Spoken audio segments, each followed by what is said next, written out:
Today, we'll be examining the most extraordinary rescue operation in the history of cave diving.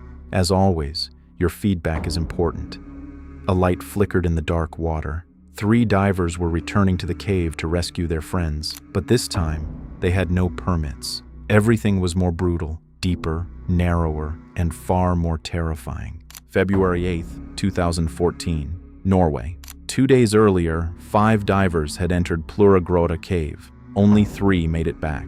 Jari Huotarinen had become stuck in a narrow passage. The line from his scooter had become tangled in the rocks, and, overcome by panic, he couldn't turn back.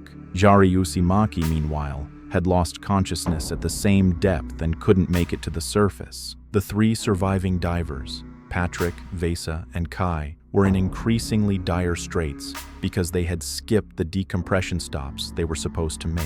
When the rescue teams arrived at the cave entrance, they immediately began the rescue operation. A British diving team was called in for the rescue. The team reached 2 of the divers, but the cold water at that depth and the narrowness of the passage put the rescue attempt at risk. After assessing the situation, Norwegian authorities halted the operation. Their decision was clear. Jari H. and Jari Uusimaki would not be retrieved. Patrik, Vesa, and Kai had recovered after days of treatment in the hospital. However, the news they received had left them disappointed. They did not want to leave their friends 400 feet underground. Patrik turned to his friends. Are we just gonna leave them there? Of course not, Patrik. If the authorities won't rescue them, we will. But that's too risky.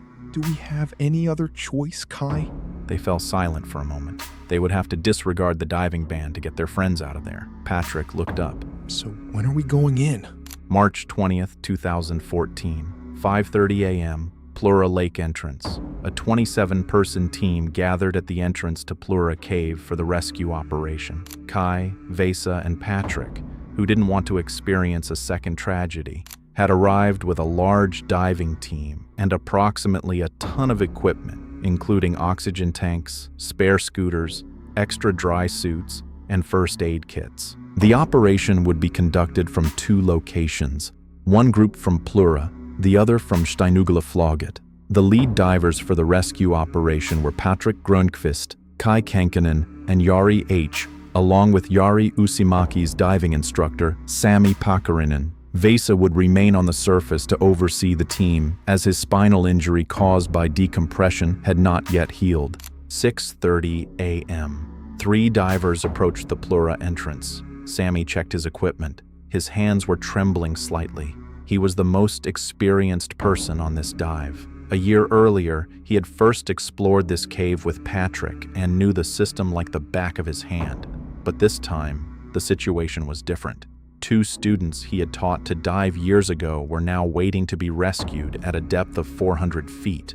The team entered the water. They started their scooters. They began to move forward. With Sami leading the way, Patrik and Kai followed behind, tracking the guide rope. The plan had 2 phases. First, they would dive from Plura to rescue Jari H., who was trapped in the entrance passage. Then they would dive again from Steinugla to rescue Jari U. They wouldn't take any risks. Dozens of oxygen tanks had been placed at various depths. A support team was waiting on the surface. Divers were standing by at both entrances to the cave. After moving forward for a while, Kai hesitated. He was having trouble moving forward. He hadn't slept the previous night and was quite stressed. He didn't want to take any risks. Signaling that he wanted to turn back, he began swimming toward the exit. Do you think Kai made the right decision by leaving his friends behind? Patrik and Sami continued on. The first 500-meter horizontal section went smoothly. Then they began diving deeper, 100 feet, 200 feet, 300 feet. As he got closer to his friends, Patrik felt his breath catch. His stomach knotted. He'd been preparing for this for a month. Every day he dived underwater, closed his eyes, and imagined Jari's face. He'd learned to numb himself and focus on the mission, but now things were different. This wasn't a fantasy anymore. A few meters ahead, in the darkness, his friend's body was waiting. As he approached the passage, Patrik stopped the scooter. When he shone his light into the passage, his heart began to race. 2 silhouettes were visible in the darkness, Jari and Uusimaki. Jari H. was stuck at the entrance to the passage, and the rope from his scooter had wrapped around the entire passage. Patrik approached the ropes with his knife and struggled for minutes to reach Jari H. The rocks pinning his friend in place made rescuing him extremely difficult. They began pulling. Patrik and Sammy's decompression time was rapidly increasing. Staying at this depth for even a few extra minutes would require hours of stops at the surface. After struggling for a while, they carefully moved Jari H's body. They freed him from where he was trapped. As they ascended toward the surface, Patrik checked his computer. The decompression time had reached 280 minutes. The divers waiting above brought Jari H to the surface. Patrik and Sammy, meanwhile, waited to complete their hours-long decompression stops. At 4:30 p.m., Patrik and Sammy also surfaced. The team breathed a sigh of relief. The first part of the operation they had been planning for a month had gone successfully, but it wasn't over yet. The next day, they would dive again to rescue Jari Uusimaki. As Patrik and Sammy headed to their tents to rest, they began talking. Did you see Jari Uusimaki? I did. He hadn't sunk to the bottom. His body must have gained positive buoyancy. He wasn't in good shape. He might be tangled in the ropes. It'll be hard to check. We have to be more careful tomorrow. If the sediment bursts, we're in big trouble. It won't burst. We'll keep everything under control. I hope so. March 21st, 6 a.m. Patrik and Sammy were waiting at the entrance to Steinugelflugget. This time, they were going to dive for Jari U. Entering from Steinugelflugget was faster. They would be able to reach the narrow passage directly. They started their scooters. They entered the water. They began to descend. As the depth increased, so did the tension they felt. They couldn't shake the image of their friend they'd seen the day before from their minds. After moving a bit further, they reached a 90-degree slope. They stopped their scooters. They approached the passage slowly. Jari Uusimaki was in front of them, in the middle of the water. His scooter was wedged between the rocks, and the scooter's cable had wrapped around Uusimaki. Jari H had been firmly wedged on the ground. Rescuing him had been easy.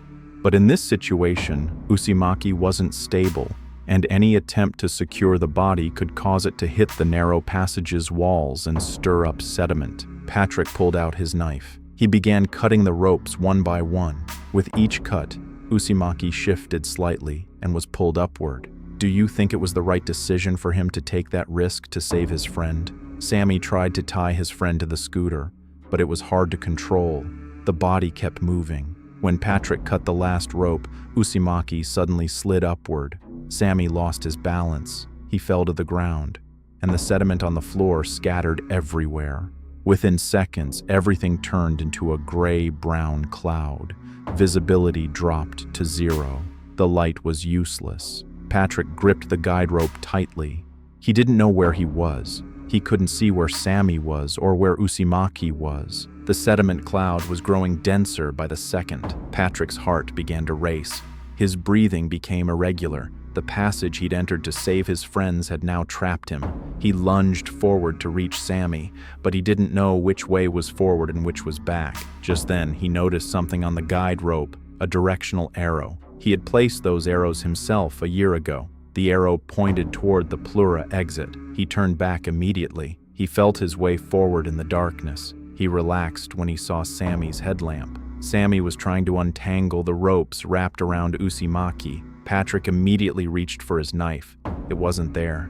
It must have fallen off during the accident. They began untangling the rope with their hands. The rope was taut. Their hands were bare, and their fingers were slipping. Patrik held one rope, Sammy the other. They pulled with all their might. The decompression time had reached 300 minutes. Finally, the rope loosened. Uusimaki was free. They secured him to the scooter and began climbing slowly. Divers waiting at a depth of 150 feet brought Uusimaki to the surface. Sammy and Patrik surfaced after waiting at the decompression stops. Vesa was waiting on the surface. Sammy immediately notified the authorities. Within 2 days, both of their friends had been safely brought to shore. 6 months later, the president of Finland awarded Patrik a Medal of Courage. Although a decision was made to permanently close the Pluragrotta Cave, it was reopened for exploration after some time. The Pluragrotta incident showed divers that experience isn't always enough. In cave diving, the greatest danger isn't the water, it's overconfidence. Would you take that risk to save your friend? La Crescenta, California, a water well hidden inside a cave on the slope of Goss Canyon, dug in 1915 and abandoned shortly after. With its labyrinthine tunnels, dark water-filled passages, and silt that could reduce visibility to zero, it was a place that could swallow a person in minutes. But this dark world had captivated two men. For them, it was a place of excitement, filled with unexplored tunnels, unmapped passages, and unknown depths.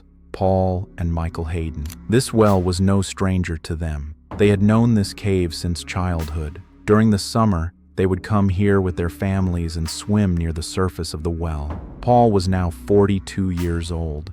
He had served in the U.S. Air Force for 15 years. As a pararescue instructor, he had performed hundreds of open water dives. Years later, he returned to the cave today with his brother Michael. Their plan was simple: descend into the depths and explore new passages. When they reached the entrance, they had a rope. They tied one end to the well's entrance and the other to Paul. Michael would wait at the rope's end and communicate with Paul through it. Michael would tug the rope at regular intervals, and Paul would respond to signal that everything was okay. If Michael received no response, he would immediately call for search and rescue. There was one more thing Paul specifically wanted to check. It was known that small air pockets formed above the water in parts of the cave. They served no vital purpose, but divers often checked them to see if the air inside was breathable. Paul began the dive. The water was ice cold. He took the rope and moved into the darkness. The first 15 minutes were normal. The rope was moving. Michael tugged twice. Paul responded twice. Paul continued through the tunnels. His light swept over the rocks as fine sediment slowly rose in the water. The passages narrowed and widened as he moved further in. After a while, he noticed an opening above. Aiming his light upward, he saw the waterline end. There was a small gap, an air pocket. Above, Michael waited at the rope. Inside the cave, it was nearly silent, save for the sound of dripping water and the occasional faint echo within the rock. The rope was still moving slowly. Michael tugged twice. A few seconds later, Paul responded. Michael continued to wait. Below, Paul rose toward the air pocket. A small chamber, about the width of a person, had formed above the water. He shone his light upward. There was a round opening in the ceiling reaching up through the rocks. It was an old well shaft, dug decades ago. Paul took out his lighter and struck it. When the flame stayed lit, he removed his regulator and took a breath. He examined the air pocket briefly. Not wanting to waste time, he descended back into the water and continued toward the main tunnel. Above, Michael was still waiting. He pulled the rope again, but this time, there was no movement. 13. Michael pulled harder. Still nothing. Paul wasn't responding. Michael's breathing quickened. His hands began to shake. He started talking to himself to stay calm. Okay, stay calm. Maybe the rope is snagged. Yeah, that's probably it. Paul? Come on, man. Answer me. Okay, I'm trying one last time. Michael pulled the rope with all his strength. It suddenly tightened. He waited. 1 second, 2 seconds, 3 seconds. No response. He thought about turning back for help. Just as he was about to move, the rope suddenly jerked. Paul had responded. The rope had been caught between rocks, preventing Michael's tugs from reaching him. When Michael pulled that last time, it freed the line. Below, the sudden jerk startled Paul. As he reached out to steady himself, his lighter slipped and vanished into the dark silt of the tunnel floor. Michael breathed a sigh of relief, but he had unknowingly put Paul in danger. Paul had lost his lighter. Still, he didn't want to turn back and move toward a narrower section of the tunnel. Do you think Paul made the right choice? How wise was it to keep going based only on instinct? A few meters later, the tunnel widened again. Paul saw another small gap above the water, another air pocket. He rose and broke the surface. He no longer had his lighter to test the air. He paused for a moment. The previous pocket was safe. Was this one? How could he be sure? He took the regulator out of his mouth and took a breath, but it wasn't what he expected. He tried again. His lungs weren't filling with oxygen. His breathing grew frantic. Paul tried to steady himself against the wall. His head hit the rocks. Then he slumped back toward the water. He was dazed. He tried to put the regulator back in his mouth, but his movements were sluggish. His hand hit his mask. His body went numb, and he lost control. Paul slid back under the water. The regulator was still in his hand, but he couldn't bring it to his lips. A few seconds later, he went completely still. Above, Michael was still waiting. Thinking everything was back to normal after the brief tension, he tugged the rope twice to check. He waited, no response. He tugged again, still nothing. He stared into the tunnel with anxious eyes. He waited a few more seconds and pulled with all his might. The rope remained motionless. The look on Michael's face changed. This time, it felt different. Without waiting another second, he ran from the cave toward the nearest phone booth. Out of breath, he grabbed the receiver and dialed emergency services. Emergency services, how can I help you? Help. My brother. In the cave. He's not responding. Please stay calm. Which cave are you referring to? Goss Canyon. The old water well. In La Crescenta. Is your brother underwater? Yes. He was diving. I'm pulling the line, but there's no response. It's been over half an hour. Understood. Teams are on the way. Wait at the entrance to guide them. Okay. Please. Hurry. Michael hung up and ran back. Rescue teams arrived 3 hours later. They found Paul just below the air pocket. His tank was still on his back, full of air. The regulator was resting right by his mouth. Paul was brought to the surface. The autopsy confirmed the cause of death: drowning and hypoxia. The footage from Paul's camera told the full story. Rising to the air pocket, Paul removing his regulator, taking a single breath. Then the camera shaking as he began to sink to the bottom. The gas in that pocket contained over 10% carbon dioxide. The old well shafts above had been filled with soil years ago. Decaying organic matter released CO2, which water erosion then trapped in these pockets.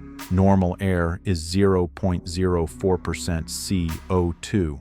Here, it was over 10%. That single breath flooded Paul's blood with CO2. In less than a second, it incapacitated him, leaving him unable to move. The cave in Goss Canyon took Paul Hayden.